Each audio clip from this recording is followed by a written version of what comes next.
noches, ¿qué tal? ¿Cómo están? Estamos en directo ya con un programa súper especial sobre lo que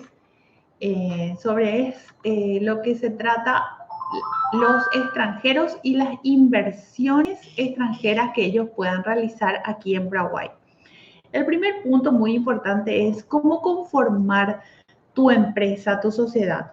Tenés que saber que para conformar una empresa en Paraguay, lo primero que nada es que tengas la nacionalidad paraguaya, que seas paraguayo, y en el caso de que seas extranjero, entonces tenés que tener una cédula paraguaya, ¿verdad? O sea, eso es sí o sí que la documentación sea paraguaya. Vamos a suponer que hayan extranjeros, como hay muchos ahora, porque Paraguay está viviendo un momento digamos, de inversión muy floreciente. Entonces, realmente eso hay que aprovechar ese momento floreciente del Paraguay para que puedan realizar las inversiones. Entonces, lo primero que nada es que si es un extranjero, este extranjero tiene que tener cédula paraguaya, tiene que tener radicación en el sentido de vivir en el Paraguay, un lugar donde vivir, obviamente, donde va a colocar su oficina, y a eso se le llama dirección fiscal, también algunos le llaman así como dirección fiscal. Bien, una persona, ya sea paraguayo o extranjero, puede abrir una sociedad o puede abrir también una empresa unipersonal. Ustedes saben que cuando se trata de una empresa unipersonal es esa misma persona la que se inscribe, vamos a suponer que se llama Juan, y que entonces Juan se hace responsable de esa empresa en todos los sentidos. Es responsable de todo lo que ocurra, de las deudas, de los compromisos con los clientes, etcétera, de todo. Bien, si es que quiere abrir una sociedad, como ya les dije antes, y voy a repetir nomás otra vez, cuando se abre una empresa, una sociedad, y están conformados por extranjeros, se necesita que al menos uno de los accionistas, cuando va a ser una sociedad anónima, una EAS o cualquier tipo de sociedad, se necesita que al menos uno de los accionistas o director extranjero tenga cédula paraguaya o sea paraguayo. Esa es la condición.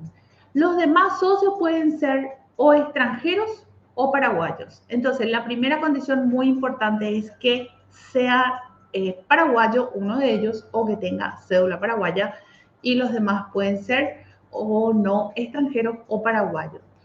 Bien, el síndico dentro de una sociedad, es muy importante recalcar esto, que el síndico debe ser paraguayo dentro de una sociedad anónima, dada la situación, ¿verdad? ¿Cuánto tiempo dura la conformación de esa sociedad anónima? Bien, la conformación de la sociedad anónima se realiza mediante escritura pública por medio de un escribano. Este escribano realiza las gestiones de inscripción de la sociedad en el registro público. Puede tardar estos trámites como, por ejemplo, de 3 a 6 u 8 meses, depende. A veces puede salir muy rápido, 90 días, o 4 meses o 5 meses. Entonces, el costo ya es absolutamente variable, ¿verdad? Porque el escribano tiene un sistema de cobranza de sus honorarios profesionales que se basa en un porcentaje sobre el capital de lo que estás construyendo, o sea, de la empresa que estás construyendo, ¿verdad? Ok. Bueno, entonces esa sociedad se inscribe en el registro público. Luego, cuando ya esté toda constituida y ya tenés en tus manos la escritura, eso, entonces ya se puede proceder a la inscripción en la Subsecretaría de Estado de Tributación, en donde vas a solicitar el RUC, ¿ok? A nombre de la persona responsable. En una unipersonal, la persona responsable va a ser solamente, ¿verdad?, la persona única que está como dueño propietario. En una sociedad anónima, generalmente los socios eligen eligen un gerente o un representante legal. Entre ellos eligen, y ese representante legal es quien entonces va a hacer las firmas y digamos como que hacer frente a las gestiones, ¿ok? Bien, luego, después, ¿qué tenemos? En el caso de una sociedad anónima, el socio responde con su aporte, responde ante cualquier eventualidad o situación inesperada con su aporte y no precisa ese depósito bancario que es al inicio, ¿verdad? En una SRL también los aportantes responden hasta el monto de sus aportes, justamente los socios responden hasta el monto de sus aportes, o sea, la responsabilidad civil y tributaria va hasta el aporte que ellos hayan tenido. Bien, vamos al siguiente punto. Acá muy importante, ¿cuál es la tasa del impuesto? Es la primera pregunta que generalmente un extranjero le hace al contador o al escribano. Entonces, ¿cuál es la tasa del impuesto? La tasa del impuesto es del IVA, siempre va a ser el 10%, ¿verdad? De pago mensual o de presentaciones mensuales. Y la renta anual va a ser del 10% también sobre las utilidades, en caso de que existieran. Ahora, sobre eso también tenemos un impuesto muy conocido llamado IDU, relativamente nuevo con la última reforma tributaria que tuvimos. Entonces, la tasa del IDU es, ¿qué significa el IDU antes que nada? Para que entiendan aquellos extranjeros o paraguayos y estudiantes o personas que quieran saber de qué se trata el IDU, a lo mejor están pagando y no saben de qué se trata. El IDU significa impuesto a los dividendos y utilidades. Es decir, se paga un impuesto sobre la utilidad, porque se presume que esa utilidad ha sido distribuida. Es decir, que vos retiraste el dinero, vas a retirar en un proyecto de la empresa cuando esta tenga la utilidad, pero se presume que cuando ya retiraste, entonces es allí cuando ocurre el tema de que se tenga que pagar el impuesto. Cuando ese retiro se produce dentro del territorio paraguayo, la tasa que se paga es del 8%. Cuando el perceptor sea una persona física o jurídica o una entidad residente en el país, es decir, tiene que residir en el país, justamente. Bien, después tenemos cuando la persona, el perceptor sea una persona física, jurídica, una entidad no residente en el país, entonces esto ya pagarían una tasa del 15% por las remesas enviadas al exterior. ¿Está? Bien. A ver, no quiero olvidarme de los tips, marqué unos tips, solamente los más importantes para hacer como un repaso, un review de lo que estamos viendo. ¿Qué tipo ventajas puede tener una sociedad anónima? Independencia siempre, o sea, en una sociedad anónima existe una relativa independencia de la sociedad con los accionistas, ¿verdad? Ya que el socio solo va a responder por el valor aportado. Entonces allí hay una diferenciación entre sus aportes y lo que corresponde a la sociedad. Bien. Luego tenemos, ¿qué pasa con la cantidad de socios que quieren conformar una sociedad? Bueno, no hay límite. Desde 2 personas pueden ser socios o accionistas hasta más, ¿verdad? Hasta más. Bien, entonces, para la conformación del capital, ¿qué dice la ley para la conformación del capital? El capital puede ser cualquier monto. Aquí tienen que prestar atención porque en realidad desde cualquier monto. No hay una obligatoriedad en que tenga que ser únicamente un monto del capital, ¿verdad? Evidentemente no es así. Desde el monto en que según el rubro, la actividad que realices en tu negocio, entonces allí va a arrancar lo que se refiere a qué cantidad de dinero va a ser el aporte de capital. El aporte de capital también puede ser en dinero o en especie, ¿verdad? En el sentido de que pueden ser muebles, pueden ser escritorios, pueden ser computadoras, pueden ser, por ejemplo, notebook, alguna heladera, no sé, depende de qué rubro, a qué rubro te estás dedicando. Y entonces eso depende también qué es lo que los socios van a aportar. Pueden aportar un vehículo, pueden aportar un terreno o la oficina, digamos, una casa o algo que haya, que sea el lugar físico donde se va a realizar esa actividad comercial. Cada uno de los socios, cuando vos te vas a la escribanía, ¿verdad? Allí, por mutuo acuerdo entre los socios, ya se tiene que conocer de acuerdo al aporte que hayan hecho, entonces van a tener derecho a participar con de los beneficios que den por las utilidades generadas y en función también a su cuota de participación, mejor dicho, a las acciones que representen sus aportes. A ver que si se entienden, cualquier duda me van formulando una preguntita allí. Bien, estoy buscando una información. Si ustedes me ven que estoy así, es porque tenía en mente dejar una súper información y no lo estoy encontrando.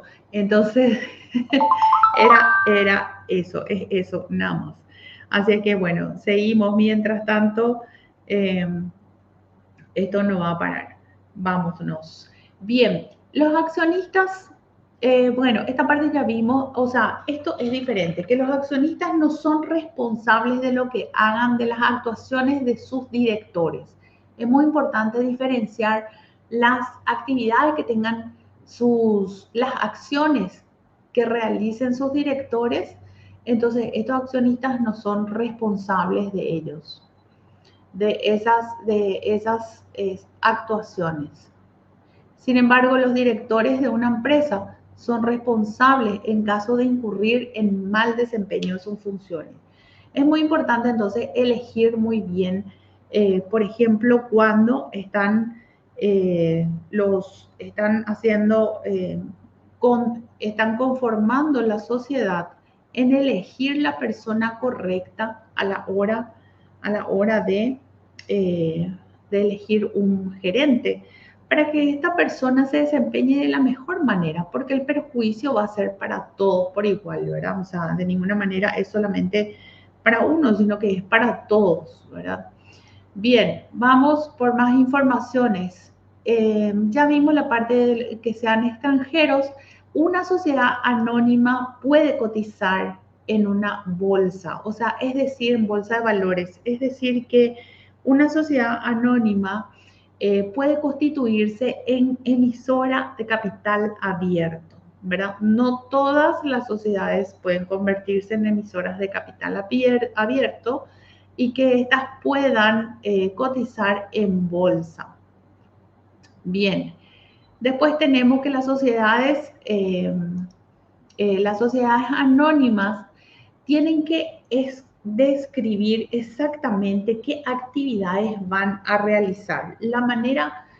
Una de las formas más prácticas y que tenga un buen final, siempre como yo digo, un buen desarrollo de las actividades comerciales, es que digan exactamente en los estatutos, tiene que estar bien claro cuál va a ser la actividad comercial a la cual se va a dedicar esta sociedad. Tiene que estar bien claro, porque es allí donde se autoriza, es en la Constitución donde se establece toda la parte más importante, donde se autoriza, no se autoriza a contraer préstamos de forma pública o privada, trabajar mediante emisión de obligaciones negociables, debentures, franquicias, es decir, una cantidad de acciones que puede realizar la sociedad. Ahora bien, antiguamente, o sea, no tanto como tanto tiempo, ¿verdad? De la antigüedad, pero sí antes se utilizaba mucho el caso de que se ponía de todo dentro de una constitución de sociedad, dentro de los estatutos, se colocaba todo tipo de actividades como para que un día vos quieras vender zapatos, vender zapatos, mañana estás haciendo cultivo de soja, entonces tu sociedad te sirve. Y después haces no sé, importación de maquinarias y ok, te sirve. Bien, esa es opción de cada propietario de la sociedad. Pero tenemos un caso particular, estamos haciendo aquí un poco de comparativas también, en el caso de las EAS. En el caso de las EAS no te permite, o sea, allí las EAS tienen una característica muy peculiar, por cierto, en donde quiere que exclusivamente le digas qué vas a hacer, qué actividad va a realizar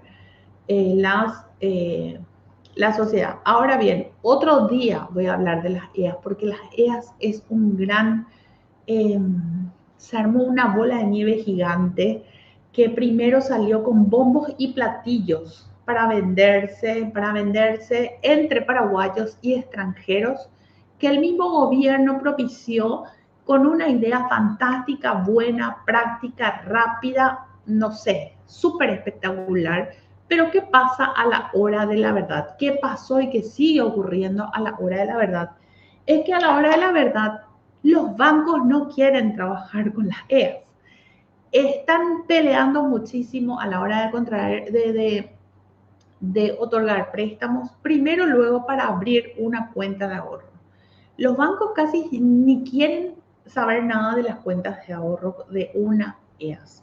Además, los bancos yo creo que tienen muchísima falta de información, lo cual les ofrezco acceder a una buena capacitación a los oficiales de cuenta y a las personas en general, gerentes y a todos los que están en el banco también, para que entiendan cómo funciona y cómo se conforma, principalmente cómo se conforma una EAS. Porque cuando la EAS apareció como arte de magia, así maravilloso, un regalo, ¿qué pasó? Es que todo se hace online, ¿verdad? O sea, toda la apertura se hace a partir de una página web, del MIC, del SUACE, todo, okay, todo lo que conocemos. Pero ¿qué es lo que pasa? Pasa que los bancos, las personas que trabajan en los bancos, vamos a poner más allá de los bancos, ¿verdad? Para que se entienda bien, estos bancos quieren y te piden, tráeme el original de la Constitución. Entonces, vos te quedabas mirándole, ¿qué original? Es que no existe propiamente dicho, un original como ellos están acostumbrados. ¿A qué están acostumbrados los bancos? Los bancos están acostumbrados a una escritura pública. ¿Me entienden? La escritura pública, esa escritura, esos estatutos que se realiza por medio de un escribano público y que esté inscrito en el registro público de las sociedades, etc. Bien, eso es imposible llevarle cuando está conformado por una EAS. ¿Por qué? Porque vos al solicitar el original entras otra vez dentro de la página del MIC-SUACE y allí bajás tu constitución, o si ya bajaste, ok, no hay problema, se firmó, y lo que puedes hacer es autenticar por escribanía y hacer un registro de firmas. Más bien, eso sí conviene hacer. Pero cuando, por favor, a todos los bancos, ¿verdad? Las personas que trabajan allí, otras entidades que quieran pedir originales de una EAS, no existe originales de una EAS. Si existe la misma que se baja online, es así como las declaraciones juradas de la subsecretaría y es también así como los estados financieros que se bajan de la subsecretaría, y esos son los originales, ¿verdad? Que vos alguna vez enviaste. En todo caso, soliciten con autenticación de firma y entonces provéanle eso para agilizar la apertura de cuenta. Acá está lloviendo fuertísimo. Yo no sé si ustedes también tienen lluvia. A ver, me encantaría que me expliquen, que me digan quiénes están, desde qué ciudad están, que me dejen sus nombres allí. Me encantaría saber porque entonces así vamos enriqueciendo esto. Que no sea un monólogo nomás, sino que dialoguemos y pasen sus consultas o sus experiencias. Porque aquí lo que vale mucho es la experiencia que cada uno haya tenido en estas situaciones, tanto colegas como contribuyentes, como personas que quieren conformar, aperturar una cuenta, ¿verdad? Ok, entonces vamos avanzando un poquito con mis anotaciones. Mis anotaciones, bueno, ahora viene un tema genial que me gustaría hablar. La SRL no voy a hablar, ¿saben por qué? Porque es muy largo, ¿verdad? Y es muy tedioso. A mí no me gusta mucho la SRL para conformar una sociedad, porque tiene ciertas características tan diferentes a la sociedad anónima. Para mí lo mejor que puedes hacer, vos, inversor extranjero, conformar una sociedad anónima. Finalmente, es lo mismo que las EAS en todo sentido. Alguna que otra variación que no me agrada a mí de las EAS, por lo cual no aconsejo demasiado, pero sí es muy fácil, es muy noble, está regido por leyes, el Código Civil, pero tiene descrito espectacularmente todo lo que se hace dentro de una sociedad. Las cuestiones de asamblea son iguales para ambos, se tiene que realizar las asambleas. Igualmente, el costo es igual, ¿verdad? Estamos hablando de costos prácticamente iguales, porque no es que la EAS, porque se inscribe en una página, es gratuito y después ya es todo gratis, no pagan nada. No, no es cierto eso. Claro que se tiene que pagar al profesional que te inscribe, se tiene que pagar al profesional que te va a redactar parte de la escritura pro forma que te da el MIC hace, porque el MIC te da una escritura, una constitución pro forma, ¿verdad? Pero eso hay que rellenar perfectamente, no es que porque ya está así semi escrito, ya está todo listo. No, puedes equivocarte grandemente a la hora de rellenar con la información correcta. Bien, entonces, ¿qué les digo? Con respecto a las asambleas es lo mismo, hay que escribir en la Dirección General de Estructura y Personas Jurídicas, beneficiario final, lo mismo en los dos casos de sociedades, ninguno queda exento. Los libros societarios tienen ciertas, un poquito diferentes, pero siempre tiene obligatoriedad en los libros societarios y los libros contables. Los libros societarios y contables de una EAS, por decir así, digamos, ¿cómo te puedo decir? Para que no me tomen a mal, porque cuando quieren agarrarse de las palabras, hay mucho. No, hay ¿cómo le digo? No existe hecho. Hay que hacer. Los libros societarios y contables de una EAS se prepara y se manda a rubricar, igualito que una SA. ¿Entienden? O sea que estamos todos allí igualitos.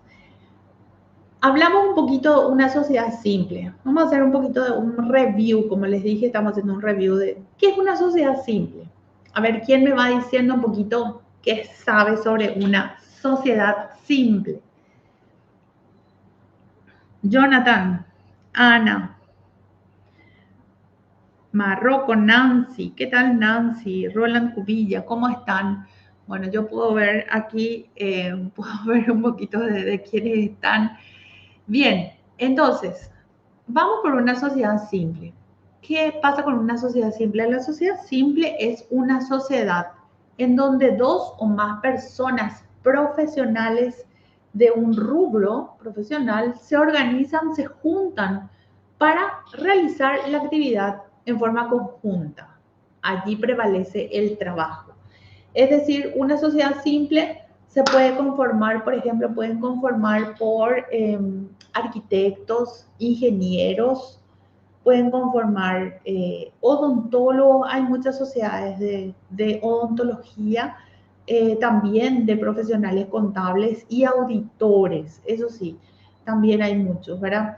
La característica de esta sociedad, por estar conformada por profesionales de distintas áreas, ya sea abogados, contadores, auditores, estas sociedades no pueden desarrollar ninguna actividad comercial. Eso tenéis que saber bien, vos que sos contribuyente, vos que querés conformar una sociedad, vos que sos abogado, odontólogo, ingeniero.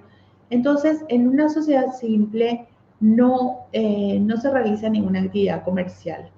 Eh, y no por ser sociedades comerciales, sino que es la característica de la sociedad simple en donde lo que se desarrolla es la actividad profesional.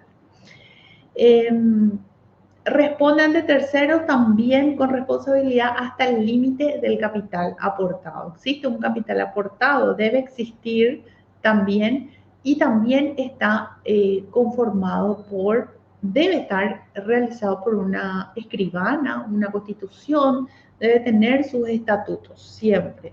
También, no por ser sociedad simple, no va a tener. Bien, nos vamos a repasar antes de terminar sobre los impuestos. ¿Qué pasa sobre el tema de impuestos? Bien, el tema de impuestos es que el impuesto, quedamos en que toda sociedad constituida en el Paraguay le corresponde pagar el 10% del IVA cuando obviamente hay un juego entre débitos y créditos fiscales, ya sea por las compras o la venta de estos, y también el IDU, no, perdón, el IRE, que también es del 10% sobre las utilidades, que resulten al final del ejercicio. Sabemos que un ejercicio comienza el 31 de enero de X año hasta el 31 de diciembre, normalmente si se trata de una actividad comercial o algún tipo de inversiones clásicas que no sean ciertas industrias, que eso vamos a ver otro día. Bien, lo que corresponde al IDU siempre nos quedamos en un 8% para residentes en el Paraguay, que es lo que se tiene que pagar, y también una tasa del IDU del 15% para residentes en el extranjero cuando éstas se tengan que realizar por remesa, o sea, envíos al exterior. Bien, hasta aquí vamos a comenzar a hacer un repaso general de todo lo que nosotros sabemos y sobre todo para ayudarles a estas personas, a los extranjeros queridos de Argentina, de Brasil, de Uruguay, también Colombia, Ecuador, que están viniendo al Paraguay, también los españoles. En Europa también tenemos inversores interesados en venir al Paraguay. El Paraguay es un país súper amable con respecto a lo que se refiere al impuesto, a los procedimientos de apertura de empresas. Obviamente se tiene que cumplir ciertos requisitos con respecto a los documentos, a la residencia fiscal. Bueno, ciertas cosas que obviamente no todo puede ser tan sencillo y tan fácil, pero tenemos la tasa impositiva, la renta más baja de la región, Así es que cordialmente invitados a todos los extranjeros que vengan al Paraguay a invertir, que aquí es, digamos, obviamente es mucho más factible realizar ese tipo de actividades comerciales. En una próxima entrega les voy a comentar sobre situaciones en que los extranjeros tienen la idea de que en Paraguay no se paga luego ningún tipo de impuesto. Y no es tanto así, porque es imposible no pagar ningún tipo de impuesto. O sea, eso no existe a menos que sea un paraíso fiscal, y hoy en día los paraísos fiscales no existen o están ya saliendo de ser paraísos fiscales para ser absolutamente controlados, porque por el tema de todo lo que se refiere al lavado de dinero. que ese tiene otros días también, tiene otro momento especial para hablar. Entonces, a todos los extranjeros que creen que en Paraguay no se paga ningún tipo de impuesto y que acá pueden venir a crear sus empresas libre y soberanamente, comprar y vender, facturar y hacer todo tipo de gestiones comerciales sin pagar impuestos, entonces están absolutamente equivocados. Siempre hay algo que se tiene que pagar con respecto a los impuestos porque es lo que corresponde al Estado de cada país como ente recaudador por las actividades comerciales de los comerciantes, venga el caso. Y en todo caso, también hay que tener en cuenta, muy en cuenta, el tema de las retenciones. De las retenciones, ya sea en el extranjero, normalmente en el extranjero. Entonces, yo creo que por ese motivo es que muchos extranjeros están creyendo que acá en Paraguay se tiene impuesto cero. Y no existe el impuesto cero, a menos que te vayas a alguna isla perdida en el mundo. Pero aquí en Paraguay se tiene la tasa más baja impositiva que puedes encontrar en esta región y tal vez en Europa también, ¿verdad? Es un poquito de entrar en investigación. Bien, muchísimas gracias por la atención, gracias por estar. Vamos a tener entregas habituales sobre todo lo que se refiere a la conformación de empresas, los impuestos, ya sea en vivos, en directos, así como ahora, o pequeños flashes, reels, comentarios sobre lo que se refiere a los impuestos, a la contabilidad, a las finanzas, también a la conformación de empresas, de todo lo que sea emprendedurismo en Paraguay. O sea, sean todos bienvenidos. Les invito a visitar la página de YouTube de Riquelme Val. Así mismo van a encontrar en YouTube Riquelme Val. Es la consultora contable y allí también van a encontrar otros videos que ya fueron, que ya fui levantando con anterioridad. Y bueno, ahora retomamos con Escuelita Básica. Bien, nos vemos pronto. Muchas gracias. Que tengan buena jornada, buenas noches.